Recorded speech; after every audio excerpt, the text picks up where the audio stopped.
you talking about in real life or the cartoon? Shut up! Let me talk. You've had enough. Gentlemen, let's broaden our minds.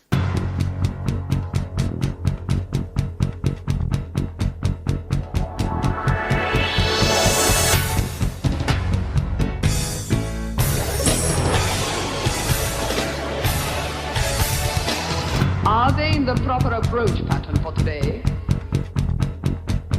Negative. Hold the weapon! Now! Charge the lightning field! 1991 was a very delicate time. The Cold War was coming to an end. The Eastern Bloc is falling like dominoes. Yakov Smirnov nervously contemplates the beginning of the end. The need for espionage and skullduggery is evaporating quickly. Certain staples of the political machine are quickly becoming obsolete. During this era of uncertainty, the metatextual analog was also in limbo. Timothy Dalton had been wildly unpopular, a second choice due to NBC goat-fucking Pierce Brosnan out of taking the role, and Dalton's run had come to an end with a license to kill. The powers that be mulled the future, nay, the validity, of the franchise's place in a rapidly changing world. But what are they to do? Their solution? Explore the lore of the universe. And that took the form of James Bond Jr. Now, don't be fooled. Dear listeners, do not be fooled.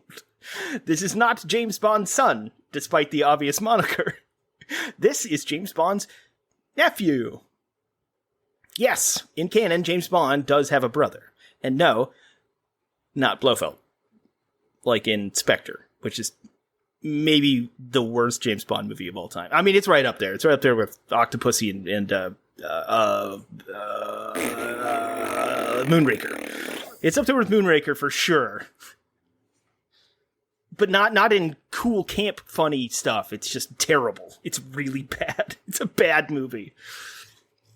So, we're talking today, ladies and gentlemen, about the enigma wrapped in a sausage casing, I think. It's kind of weird and slimy.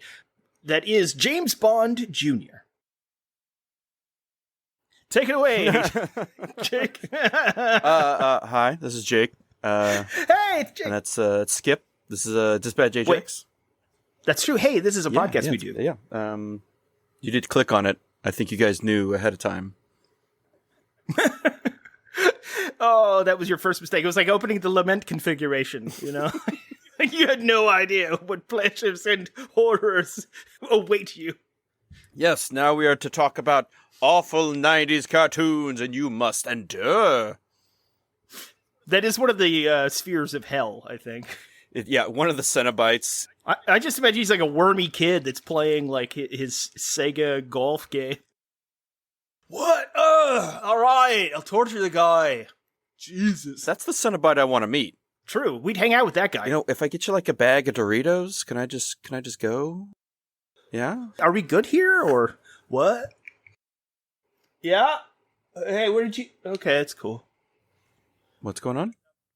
This is called role play, Jake. Oh, sorry. You actually were talking to somebody. I know, I broke... Did someone come in? I don't... Unintentionally broke the fourth wall. If I just don't look at you, it would have been better. Well, that goes without saying. This is what my wife says every day. She's a lucky lady. Don't look me in the eye. If you don't look him in the eye, he can't see where you're at. My visual acuity is based on movement, especially in bed. Do the cold fish routine. So anyway, folks. Oh! Snapshot. Is it getting hot in here? Is that just me? Big gulps, huh? Anywho. Chord again. There we go. Like nothing happened. Voila. Okay. You can hear me, right? Whoa, that was weird. Say that Can you hear me? Oh, yeah, totally. Could you not hear me before? No, not at all. I just messaged you. I could not hear you. Oh, at all. all right. So, I must have knocked something, and it removed my USB thing that my headphones and everything are plugged into. Gotcha. Which also stopped the recording. Oh no! But the last thing I had said was, anywho, moving on. So we just started up again. Let's say I can pause it. Okay, yeah, we'll do that. Do we, yeah, do we even need to pause it? I mean, as long as we don't actually. No, it's the just sound like doing thing, right? Yeah, it's just like doing what are those marker things? All right, so in 3, 2. Do you want to clap? I could. That might be easier. Yeah, we used to do that all the time on my YouTube show. Okay, yeah, let's do it. All right, here we go. Should we clap together? Yes, let's applaud. All right. We're the best boys. Let's hear it for the boy. All right, 2, 3. Did you know that dancing's illegal in this town? I blame that crusty old dean. If Right. only we had a hero. Well, I'm looking out for one. I haven't seen any. Well, I'm holding out for one. It's more hope Well, than it is. I'm holding something for a hero. It's a hero. It's a sandwich. It's this big sandwich. Yeah, it's full of pastrami and capicola and pepperoni. Anyway, count us down. Okay, here we go. In 3, 2, 1. Wow. Yeah, so off. Always so off. Yeah, It's an internet delay. It's an internet delay. I'll get to the chopper. Do now. Listen to the podcast. Billy. Get down. What's wrong, Skip? CIA got you pushing too many podcasts? All right, I'll save that one. Pushing too many podcasts. It's our new series, The Podcasting. Podcast Judgment Day. There's got to be a better one in there somewhere. The Conancast. I was literally going to say Conan the podcaster. Conan the Podcastarian. So anyway, this is about James Bond Jr. This is in fact about... He's a cool guy. So if you are a secret agent, a high-level operative who goes on... Okay. Hold on. Got to get in character. Okay. All right. Wait, why am I on a podcast? I'm a kick-ass secret agent. Nobody should be hearing me talk. This is not helping the narrative. I'm going to tell you that right now. No, continue. This is comedy gold. No, I gotta keep it quiet. They're gonna know what I sound like. Right, so that brings up a really interesting point. Why the does James Bond let people know what his name is? Because he's a swinging dick, man. That's for sure. Yeah, this is like a Chuck Heston type. Yeah, John Wayne. He's gonna you, but he wants you to know he you. Mm-hmm. That's true. Well, I mean, if you don't, then that's probably a real hypno problem. No, yes, he will you, but he's also gonna you. You know what I'm saying? Oh, okay. Yeah, so, all right. The problem is that if you are an internationally infamous super spy / assassin, first of all, don't use your name. Just going to throw that out there. I do appreciate Casino Royale for like giving you a reason why he does, and that's good. That's fine. But then why do you keep doing it for 50 years? It doesn't really seem like that's a good plan. But then, if you have all these targets on your back, and you've got all these people, like, hunting you down, and they know who Bond is, and they want everyone he knows to suffer and die, do not let your brother name their kid after you. I'm just going to throw that out there. Hey, nobody names their son after their brother and then puts it Junior. Yeah, okay. It's never happened ever. That's a problem. That's happened. The thing I don't understand. Yeah, you can name him James, fine, whatever. You could just say it's a common name. The Junior thing? Yeah, that's only for a son. It's only for a son. It's the only way it's ever been. Oh, wait. So, hold on. So, maybe his wife had an affair with James. 100%. Okay. You think there is anybody he is meeting in his day-to-day schedule, let alone close personal relations, that he isn't f***ing? He's nailing everything to the wall. Except Moneypenny. Yeah. The whole idea that she's the one exception. Yeah, but that's still not a good look. That's still problematic. I understand he's a problematic character. Oh, you think? Yeah. I mean, he's the James Kirk. He's the James West. He's the problematic. But at least Star Trek addressed that in the early 80s. They straight up hit it full on, and it changed that archetype forever. Bond never has. The most they've ever done is two things. One, he got married once, which is actually maybe the greatest Bond film for a weird, contradictory number of reasons. And two, told his backstory in Skyfall, which none of us need. We don't need to know where he comes from or who he is. It doesn't matter. It doesn't help his character. It kind of weakens it, actually. I just don't see the point. You know what I mean? Oh, because he's cool personified. And that he never grows old. That's the thing. It's like, there isn't a change. Kirk changed. Kirk never left. He stayed around, so he had to evolve to not be that piece of shit. Yes and no. Yeah, you're absolutely right. All characters that are written at least relatively well, he was forced to change and then couldn't change enough. And then ultimately, the fact that he couldn't change sort of like ended his life, essentially. And good, that's fine. That's at least a character. At least that's a rounded character that you've given us, a flawed thing.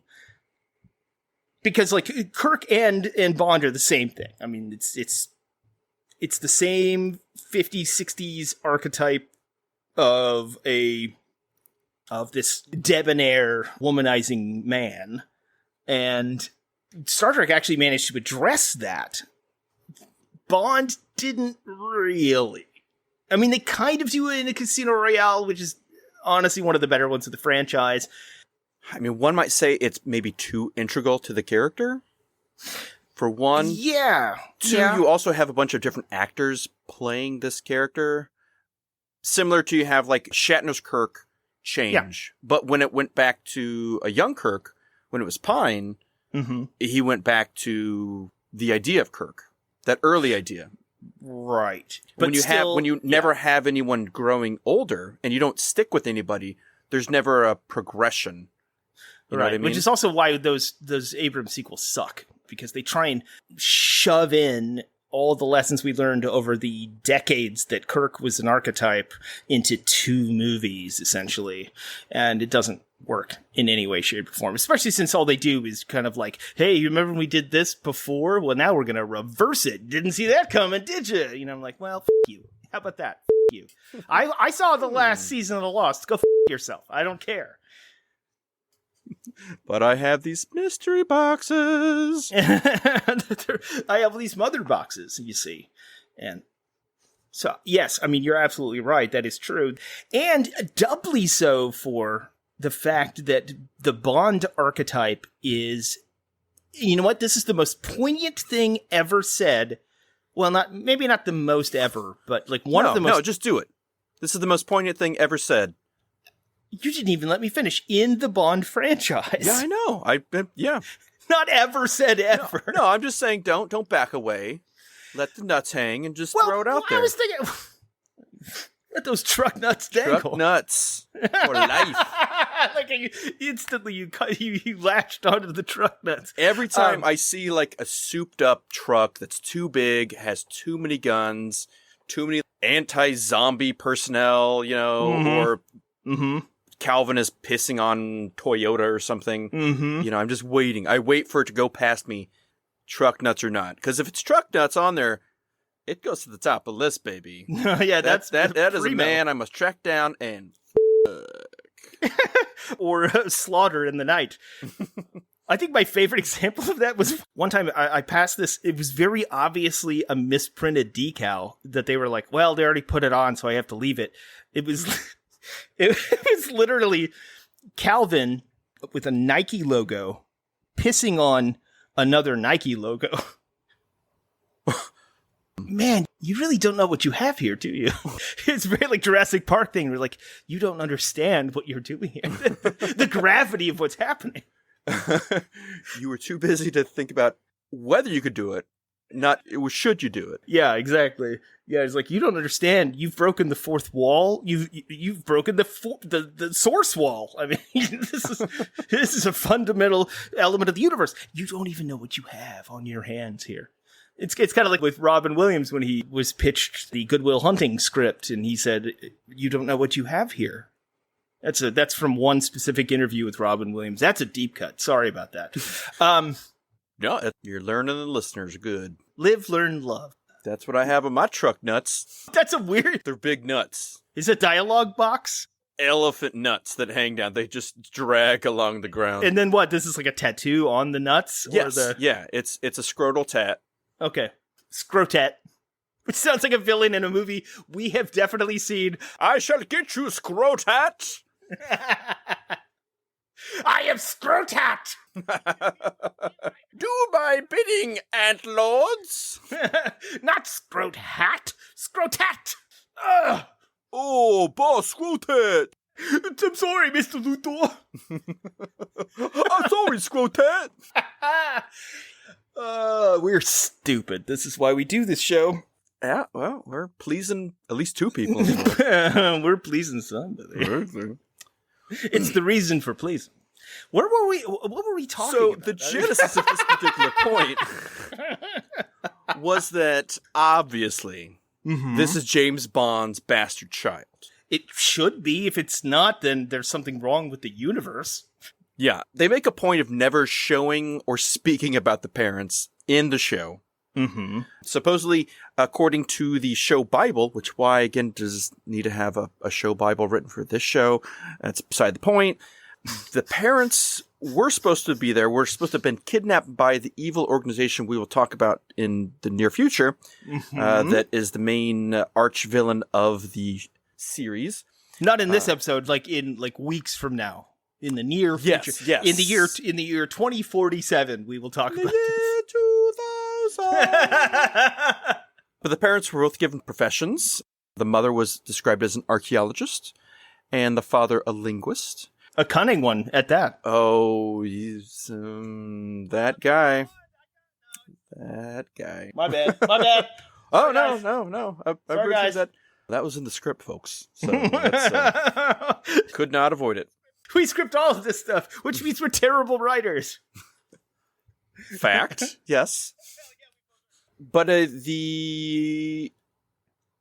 don't believe these parents existed. I believe that... So he was born of a virgin birth? He spontaneously sprung forth from...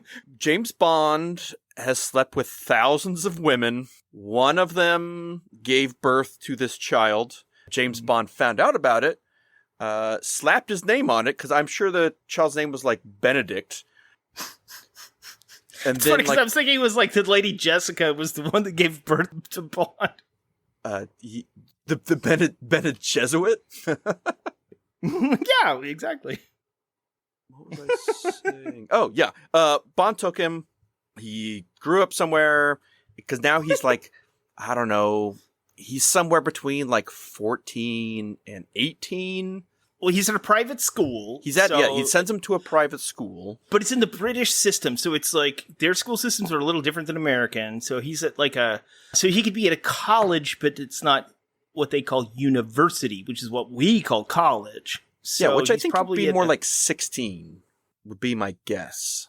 You're probably right. He's probably like 15, 16 in that vein. Yeah, at least that's what we're believing. Yeah, but there's like no real evidence to support that or not. We're looking way too deep into that. So, but ride with us here. Yeah, I mean, we are doing an entire episode based on James Bond Jr., so you kind of...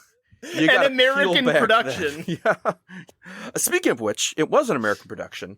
It was produced by Murakami Wolf Swenson, Fred Wolf of the Wolf part, being the man behind the Teenage Mutant Ninja Turtles part. Of the Northwestern Wolves, yes.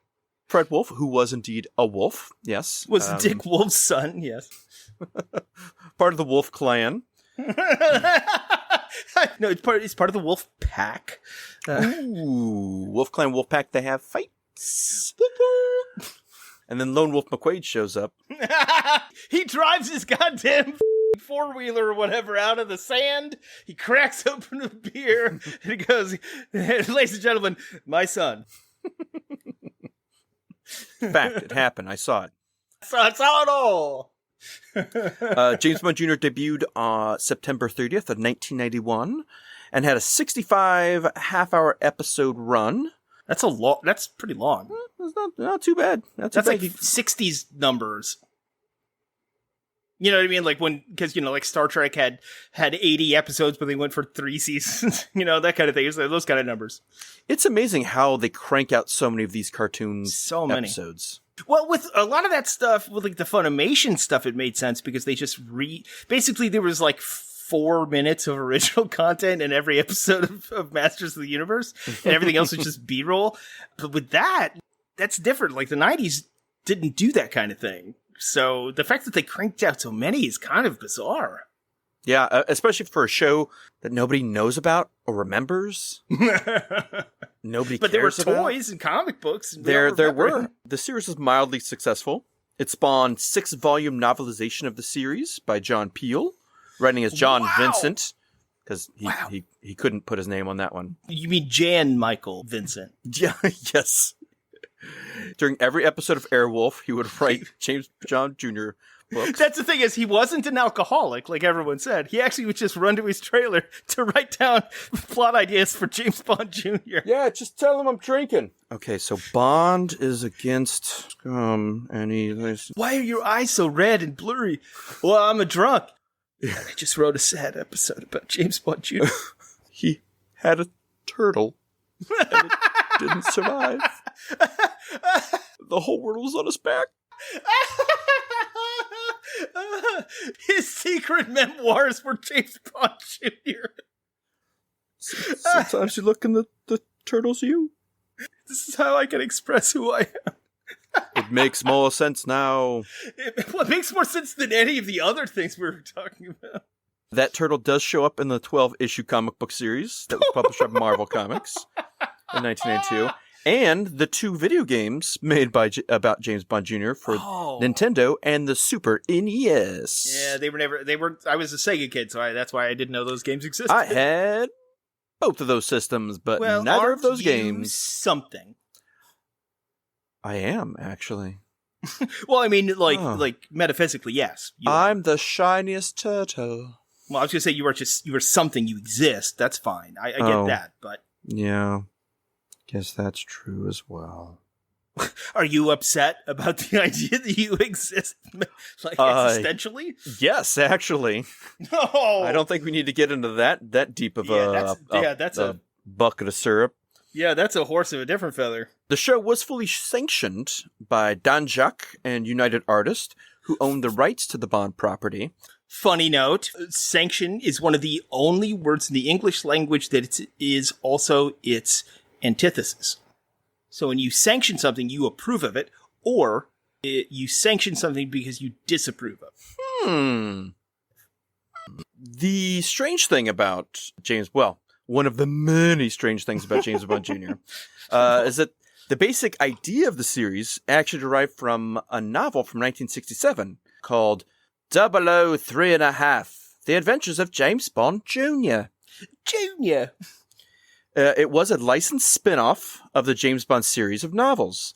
The novel was supposed to be the first spin-off of many more to come, and was supposed to be turned into a TV show, but it did not happen. These plans were aborted in the early 70s. Isn't that crazy, though, that, like, this dumb 90s show that seems like a total IP exploitation actually came from a real place? You know, like Ian, oh my god, why did my brain just go dead? Malcolm. Ian Holmes. Gladwell. Ian Malcolm. Ian Gladwell? I don't think that's a person. It's Ian Malcolm Gladwell. You don't know him. He's from Canada. We dated once. You could have gone McKellen. I don't know why you went Gladwell. I missed. Sorry. Does he call you an Ian Holm? Oh. It's a good pun-ish, but... I'm the pun-isher. Oh.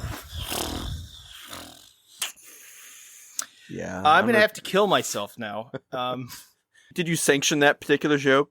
I did, and now you can never know whether I approve or disapprove. Oh, I know.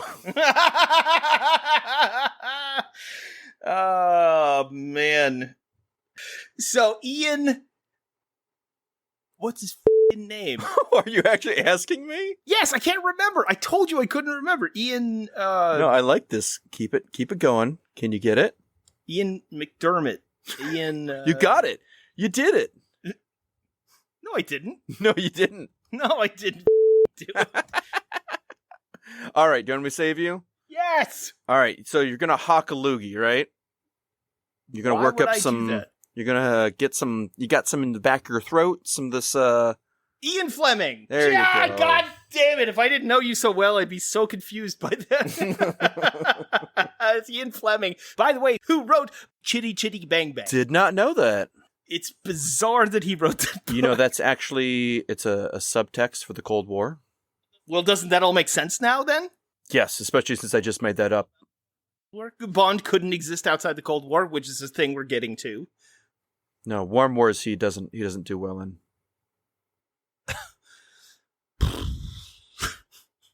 See, editing. You have the power to cut these out. Editing! Wield your mighty blade. I have the power! Then I turn into He-Man, and then it's really awkward because I'm like, what are we talking about?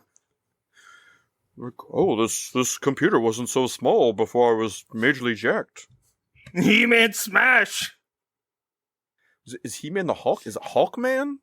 Well, he turns into a giant beefy dude, and Prince Adam's supposed to be kind of the wink super straight guy, and then he's got the wormy, like, Prince Valiant haircut. Right, so then He-Man's a, like, majorly ripped gay dude?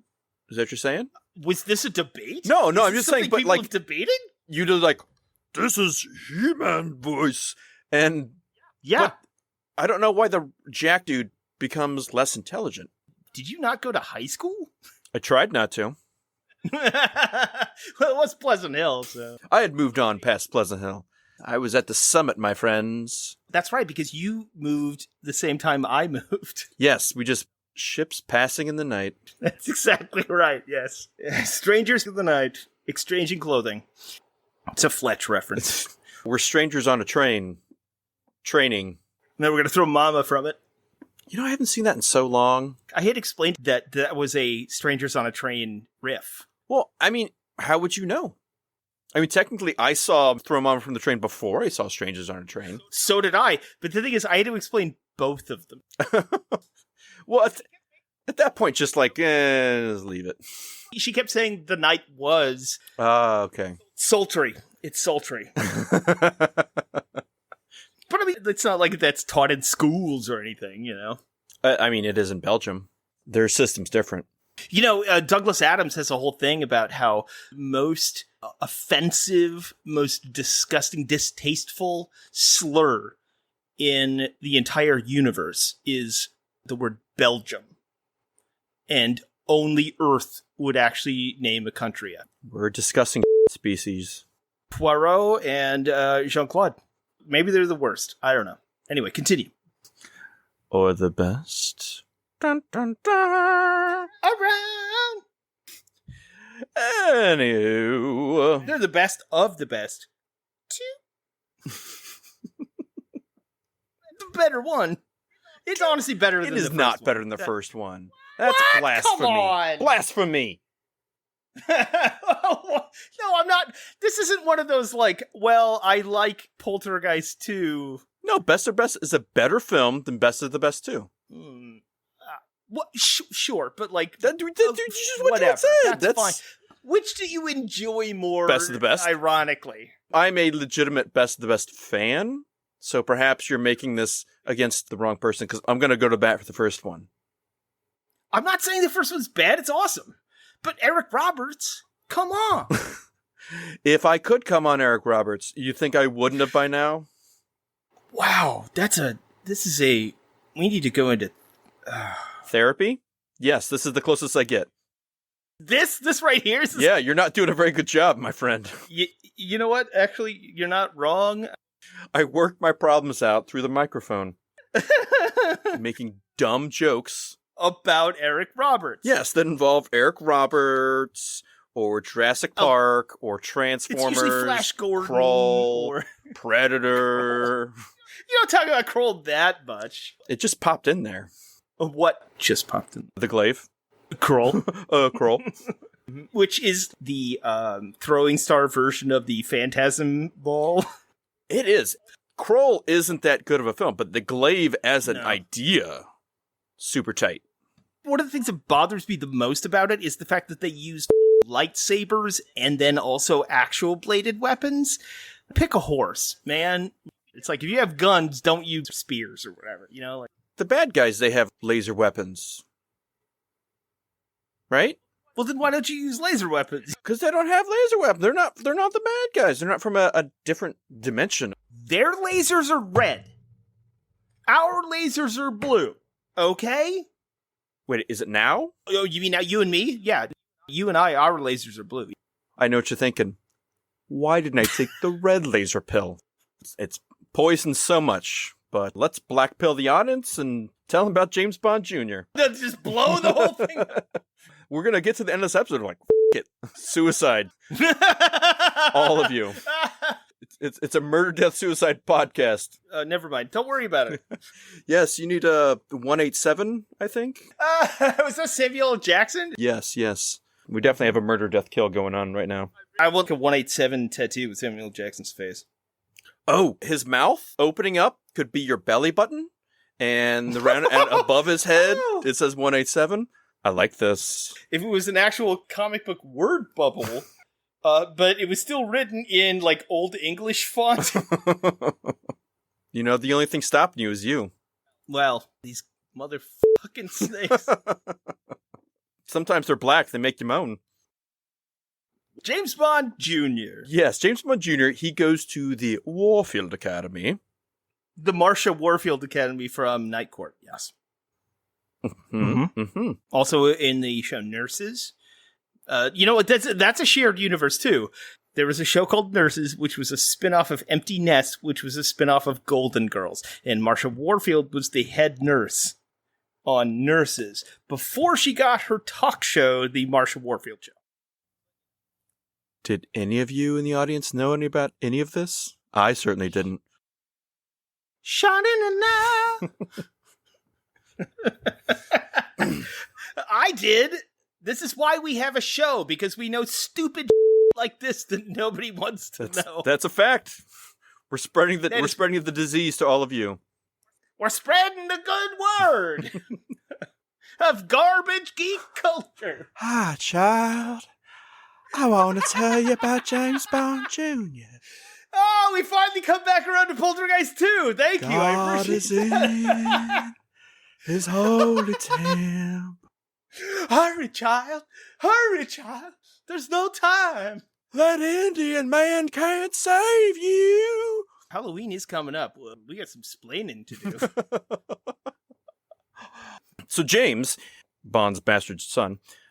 Not me. No, Bond not Jr. that. His name's Skip, folks. Skip. Skip Bond Jr. Skip on my paddywhack. Is that even English? Formaldehyde. The government. Potato salad. So James wears he wears sneakers, jeans, a red t-shirt, and a tan collared jacket. No suits for him, although every once in a while he'll pop up in something nicer. He never gets rattled, so a bit of a sociopath. Well, he's a secret agent during the Cold War. Yeah. But not really. Yeah. He also never learns or develops at all throughout the entire series. Of course not. Apparently his bloodline has simply endowed him with powers to do whatever needs to be done every episode. Really, he's a great example of a Gary Stu. I'm guessing this is the Mary Sue alternative. Yes, yeah. The boy who can do no wrong. Mm-hmm. Well, so you mean white people in general. That's kind of what Britain's built on, right? Yes. All right. He's 16. He can fly a plane. He can fly a helicopter. Of course. He can do judo. He does magic tricks. He can pick up any woman. He knows all of these different languages. He can drive. He can parachute from, burning plane. Whatever But needs to do. only from burning Only from planes. burning planes. Every other parachute doesn't work. Nope. You know, you have to see the turtles get better at fighting, to get closer as a team, you know, maybe learn a lesson or something. Oh, no. Bond is just, I'm James Bond Jr. He's the ultimate representation of white privilege, especially in Europe. Like the ultimate European aristocratic white privilege. Yes. Right? No, am I wrong? No, I'm just trying to, like, process that. He gets all the education, he gets all the exposure, and no matter what he does, he's never going to get in trouble for it. And even though he's part of some secret organization, everyone knows who he is. He is and a reptile. He is a reptile. He's also a reptilioid, which is not a thing. And No, I like these reptilioids. it's kind of more interesting name than reptiloid, because that just sounds like the transformer that we don't like. So he gets away with everything. He's basically like the 80s after colonialization ended, or well, yeah, colonialization. Not colonization is different. Colonialization, after the colonialization ended 1980s. in the 1980s, yeah, when they went hardcore conservative because they basically didn't know how to deal with not being shitty anymore. Everything kind of got to that, hey, let's celebrate the terrible things that we do and pretend, you know, like the Thatcher and Reagan crap. That's why his real name's James Torrey Jr. Okay, I'll allow it. I'll allow it. His best friend is Horace Boothroyd, but he goes by IQ because he's the grandson of Q. That one makes me sad. As it should. It's real dumb. That's real dumb. It's real That's dumb. really Yeah. dumb. Real dumb. He kind of looks like a mix between Egon Spengler and Ray Stantz. If they got put in Cronenberg Fly Machine. Are you talking about in real life or the cartoon? In both, kind of? Well, no, because remember in the We don't have time for the skip. You deal with it. oh my god. But this is our show. Shut up! Let me talk. You've had enough. Don't hit me anymore. Once you say something worthy, I'll let you speak again. Like Thor's hammer. His other good buddy is Gordo Leiter, who is the Oh my god. the son of Felix Leiter. Gordo. Somebody just dumps his books constantly. Like, That's exactly what you think, right? right? But he's actually a big dumb surfer Prince Adam looking jock dude who's really nice. Oh, Yeah, so he's white. He's a nice guy. a white. We don't have non-white people in the school. There is one Well, non-white it is person. The gym teacher is a black guy. Oh, wow. I'm assuming he also cleans after hours, probably. Oh, of course. I figured it was like Johnny Quest where you've got like one Indian dude Yeah, because it's Britain. yeah. It's not great. I'm sure that's It's not No, it ain't great. not great. Not good for anybody. Somebody who is great for everybody. That's Tracy Milbanks, huh? She's the daughter of the headmaster. She's his sidekick, but with kind of zero personality. She also is the headmaster. Whoa!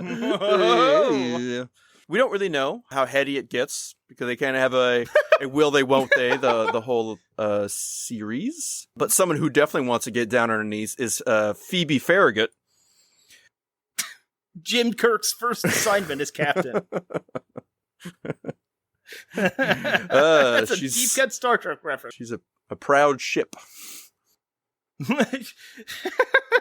The USS Lollipop. She's a good ship. Phoebe is kind of a fangirl, mousy voiced Renee Zellweger. Kind of Bridget Jones' Diary era, but like 16. Oh, okay. Yeah. It was like pre-terrible botched plastic surgeries Renee Zellweger. Pre-butch. Pre-botch. They're all trying to get foiled by Trevor Noseworthy. Wow. Okay. He's the prissy, stuck-up, kind of a young Bill Nye guy. Looks just like him. Who's always trying to nail Bond, slipping out after hours or not reading his maths or whatever. Oh, he's a narc. Oh, yeah. He's a stuck-up rich narc. That's pretty much anybody that needs to be talked about at the school, but it's the people outside of school who are the real gems. Yeah, this is the weird thing, is that there's an odd mix of actual Bond movie characters with weird made-up characters. Like, it's not like completely one-to-one where they have a Bond villain and then they give them their next, incarnation or whatever. Like, some of these are actually Bond characters. Exactly. You have Jaws. Looks a little different, but essentially it's Jaws. You think? He's got teeth that look like a bear trap. Yeah. What happened to that cute girl that he landed on in Moonraker? I have to think that she's just at home. She's making pancakes and he comes home to her every night. That's what I hope is happening. He walks in, he hangs up his hard hat, he walks over and his child is looking into a snow globe and he's like, oh. Maybe they got married and they were like escaped to the Swiss Alps, but then, somebody's like, you signed a contract for life, so get back to work.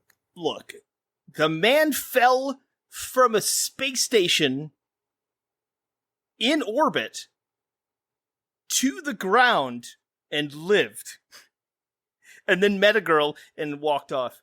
Let him do whatever the he wants, man. It was a 1 in a billion shot, Doc. 1 in a billion. Yeah, exactly. Josh should be able to ride into the sunset, but no rest for the wicked.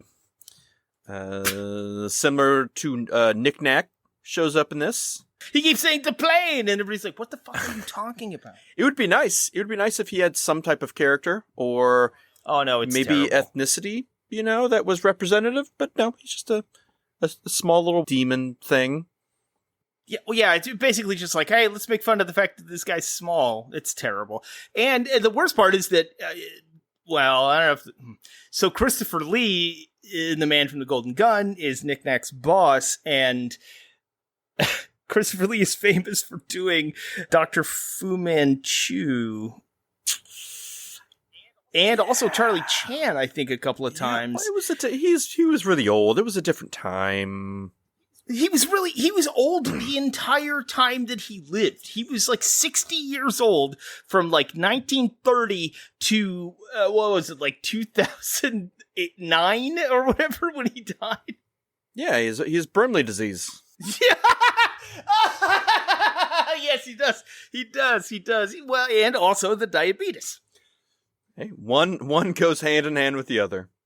Man, anybody who's listening, look at Wilford Brimley at any point from the 80s to anywhere in the 2000s. From like age 6 on up.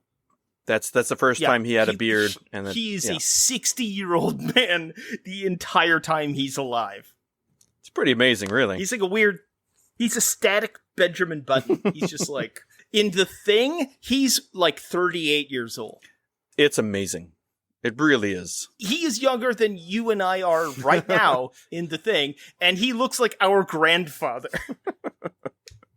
One of a kind. Well, except there was a duplicate in The Thing. Anyway, continue. Is that what that movie's about? Oh, spoiler alert Holy for a movie that came out in 1982. I never knew. I should finish that movie sometime. After the dog got weird, I just turned it off. Actually, that's something I probably would have done. I can't deal with the pets thing. I hate how he poured his whiskey right in that computer. And the computer was just... I hate the fact that he doesn't have a mustache. I saw that one man with an earring, and I was like, nope, this ain't good Christian fare. Oh, but it turns out it was Harrison Ford. Harrison, my Ford. No, all right. Well. Whatever. Harrison Ford famously has just one earring for some reason. Anyway, continue. Yeah, that's all the gods of Egypt would let him have. He made a deal with Horus. Wait, what? What is that? See, this is what mainstream media doesn't let you know about. That terrible movie, The Gods of Egypt? No. He wasn't in No, that. he wasn't in that. No, I'm talking about the real life. I'm talking about that went down in Cairo in 1987. Wow. Never mind. All right, we're gonna have to. We'll I have was to do. around in 1987, so I'm very confused. Well, Just saying. You and I were both conscious human beings in Well, 1987. I wasn't so- Chiron. I didn't know about the souls that he bargained for, and, for the one earring.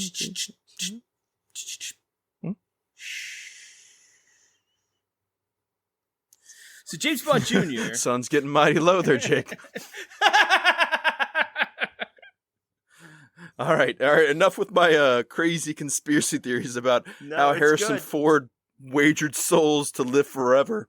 No, that's historical fact. We all know that. That's what I said. But I can't believe you hang out. Someone has to take a stand, okay? It's the difference between when everybody thought the whitewashed version of that scene in Raiders when he's gonna fight the guy with the sword and they had choreographed that thing for months, and then Harrison Ford just improvs and shoots the guy, and everybody's like, "Oh, that's great!" And they kept it in the movie, and everybody's like, "Wow, it's just a random thing." No, it's because he had explosive diarrhea because he was hungover and needed to go away, so that's why he did that scene.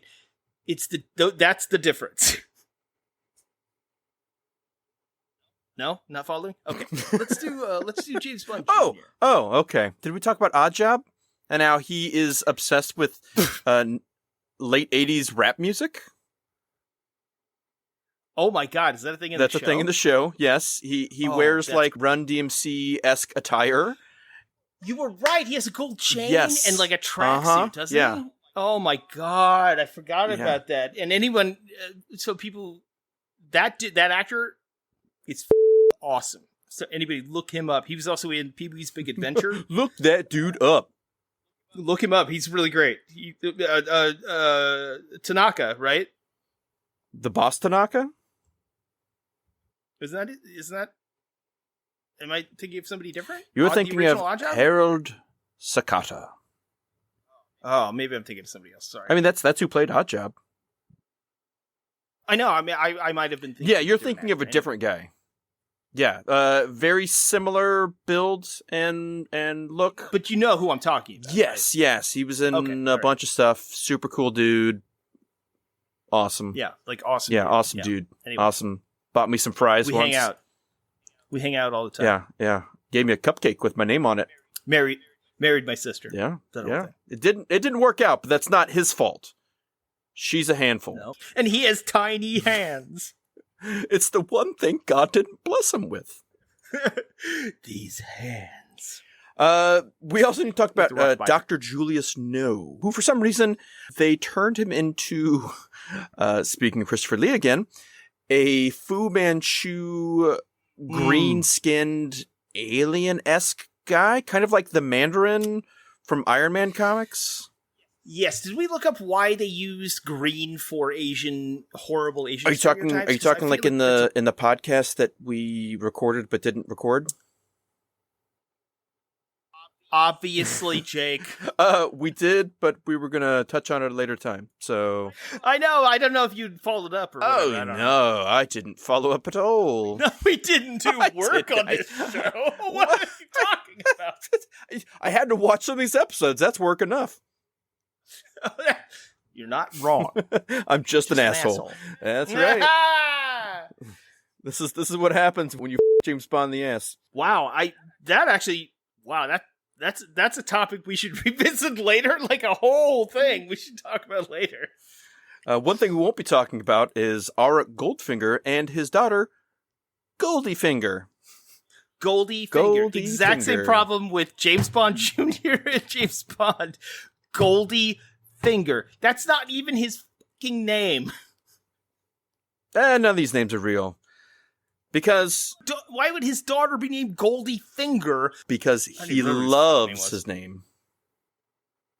Goldiefinger?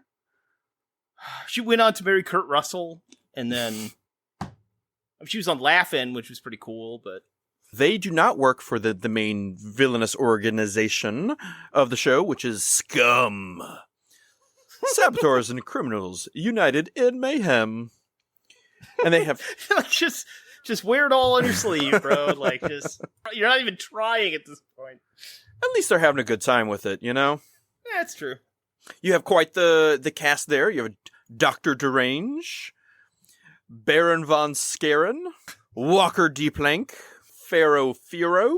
The Batman 66 villain. Totally. Skullcap. Aww. Misfortune. The Brainiac Crook Cortex. Or the Jewel Thief Tiara Hotstones. That one's terrible, but Cortex is actually, it's not a bad name for a villain like that. That's actually pretty interesting. No. That's a very comic book. Yeah. I mean, that's straight comic book. They have one called a shapeshifter called Chameleon, which I think you're kind of like, all right, everybody else. All right, Skullcap, he's a big guy who had a head injury and now the top of his skull is metal, you know? Jaws is a huge dude who lost his teeth in an accident and now has like metal jaws. Pharaoh, I mean, odd job, you know, that's Skullcap just sounds like a real tragedy, like an actually sad story. Yeah, he was a professor and then he had this brain injury and now all he can do is work at Scum and f*** up robberies and get thwarted by a 16-year-old kid. They have a Facebook page and they're like, are you a sad and angry loner who doesn't have friends or family? Please join Scum. Gee, Ma, I don't know what I should do. I lost my job at the burger joint, but I did get the Scum flyer. Big Edna. I just rewatched UHF. One thing it does have, similar to the namesake predecessor, would be the many girls and women in young James's life that he meets on the missions. Some of those are Marcia Law, the daughter of John Q. Law, Bunny Slope. Yeah, all right. That actually sounds like it would have been in one of those Roger Moore ones. Yeah, that's one of the better ones. Ingenue. That's actually pretty great. It's not bad. Delta Card. Okay. Yeah. All right. Merci beaucoup. Marcy? Is it Marcy beaucoup? Yes, it's Marcy. Okay. All right. One that I tried to track in the episode that they're in because I wanted to see if he ended up slaying both was Bella and Bellissima Spumoni. I couldn't find him. Oh, okay. By slaying, you meant banging both, like in the beginning of Species 2. Yes. Hey, everybody! You signed up for this.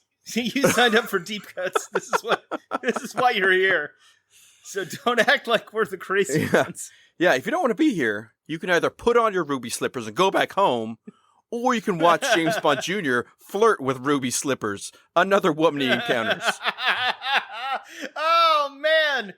Oh, God. I guess segues are back, baby. Segues never left, my friend.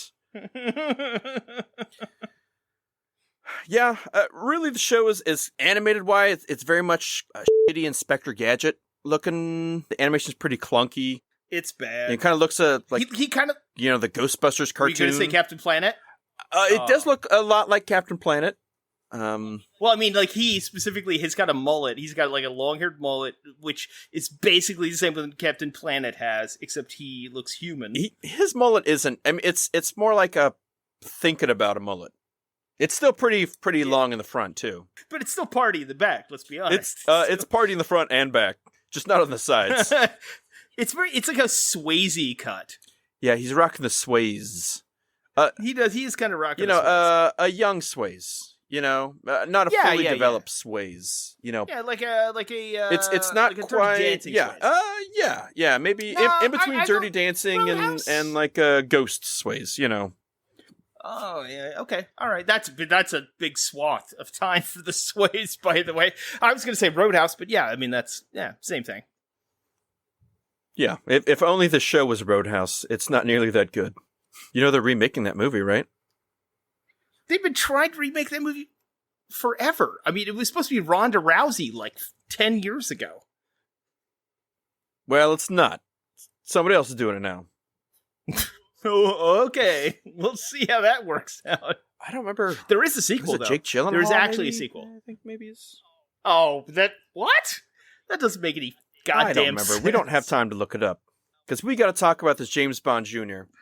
Really, if it's closest to anything, it's not closest to a Bond movie. It's closest to If Looks Could Kill, the 1991 Richard Grieco vehicle. which does sound like a Bond movie. Is that the one where he has shoes that, like, they can walk up walls because of the weird grip on them? I don't remember him walking up walls, but I'm not going to say it didn't happen. Well, I think he walked down a wall. Because I think I remember seeing this one. I think I know what you're talking about. Yeah. I mean, essentially, this one, it's you know, a high schooler gets mistaken for a secret agent, and so he has, like, 007 cars and bad guys. And I remember specifically watching that one and thinking, like, I would rather be watching James Bond Jr. It's actually kind of an awesome name. Yeah. Doesn't mean anything. Ariola Canasta? You guess a card player? Ilsa Grunt? Mm. Marge? Mm. Large Marge. It was a night just like tonight. And the podcast sounded like this!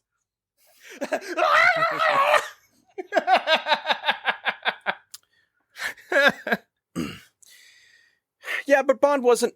There's a reason it didn't last very long. It didn't really have anything to say. It felt like it was kind of a little bit past its time. It didn't make the transition to the 90s as well.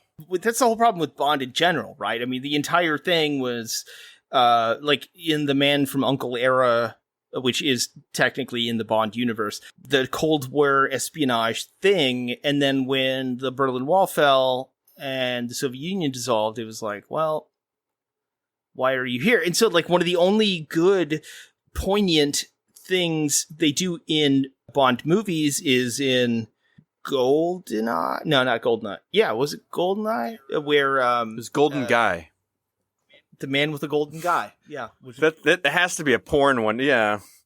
I'm gonna look that up. At least we're on the same wavelength there. I hope that's not a thing. No. The Man with the Golden Guy is just like some guy's diary of winning an Oscar. That's not the same thing at all. No, it's when Dame Judi Dench tells free featured and uncut Pierce Brosnan that he's a Cold War dinosaur. That's actually one of the only when they finally kind of recognize exactly the situation. He doesn't need to be there anymore, at least in the, the way that we see Bond, because there is no Soviet Union. There is no, like, he seems out of place and out of time. And you're right. That's why he didn't really fit that transition into the 90s, because we were like, hey, Russia's our friends now, even though they turned out to be worse now than they were then. So the Bond archetype, at least back then, they could justify it. Like, oh, well, we're doing the Lord's work by defending the world against communism. I mean, they were obviously wrong and it was terrible, and both sides were being complete morons and caused all this tension that was completely pointless, as it turned out. But now, where does Bond fit into all that? At least in Casino Royale, he goes after terrorists, like, okay, all right, well, at least you've figured out a new villain or whatever. But he just doesn't fit in the world anymore. There's really no reason for Bond. Doubly so, there's no reason for a mulleted nephew to go and find a weirdly self-aware criminal organization. What is the point of Scum? What does Scum do? They try to... Nailed it. Absolutely nailed it. What are some of the things they try to do? One episode, they tried to put a bomb, like, in the Eiffel Tower to wow, destroy that's innovative stuff.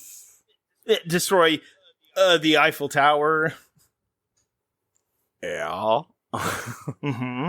One time, the Scum leader wanted a car, and somebody thought that there were secrets in the car, and James Bond Jr. destroyed the car before they could get it, but it turns out there were no secrets in the car in the first place. So, what? That's great. So many people died in the explosion. Garbage. That's amazing. I do like a lot of the names of these. We don't need to talk about them. We moved. The only one I did like was actually one that for a wrestling game, a wrestling role-playing game that me and my friends used to play. Which I am not a part of, apparently. You're not. You don't live here. No, I don't live You there. don't live here. Her name used to be Lucius Malfoy when she was a Harry Potter themed character. Of But then she became a conspiracy nut, and her name became Kim Trails. That's actually very Yeah. good. Yeah, thank you. Yeah, the other ones we don't need to. I don't know. Momo Kitty is pretty good. It's all right. No, we don't. No, it's okay. So with Rita Cowgirl, is that supposed to be like a call? No, it's girl? supposed to be like Rida Cowgirl. Yeah. You should put umlauts over the. Well, U I didn't know then how or to do something. that, so. It's really easy, actually. Well, I'm sure it is. Mr. Wizard. Trails is good. Mr. Wizard. That's. We're children of the 80s, ladies and gentlemen. I was just called Mr. Wizard. The guy knows stuff about the inner tubes and whatnot. We've been to Lake of the Ozarks. We know all about inner tubes. Take your top off. Clicks the hammer back on the gun. Take your top off. But dear listeners, we would never ask you to take your top off. Now, if you'd like to listen to the show and take your top off while doing it, by all means, it helps to let your chest breathe and let the information flow better into your brain. Never can tell till you try. Rate, review, subscribe, and maybe even share us to others in the neighborhood who also might like the podcast.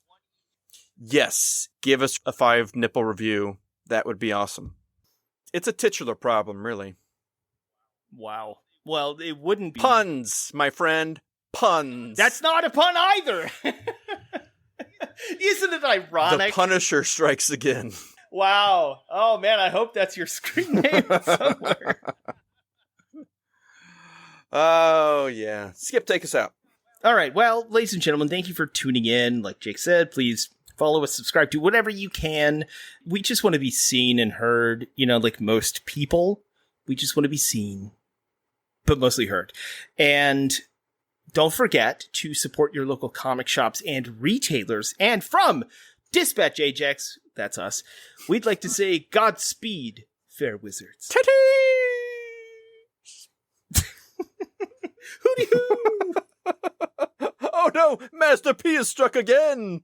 You're right, Boy Wonder. Master P is struck again.